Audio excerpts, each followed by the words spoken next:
आज भारतीय जनता पार्टी तरफ कंटाबांजी विधानसभा स्तरीय वीबीजी रामजी गोटे कार्यक्रम होता और वीबीजी रामजी विषय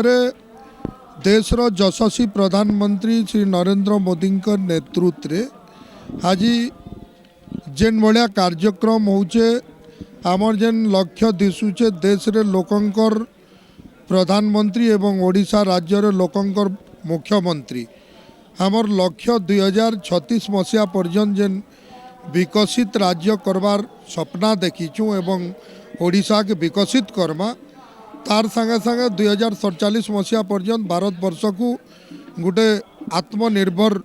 भारत बनावार अच्छे अखंड भारत ये सबू के नहीं करी आज प्रत्येक गाँ स्तर रे बूथ स्तर रे MGNRGS कार्य जेन होचे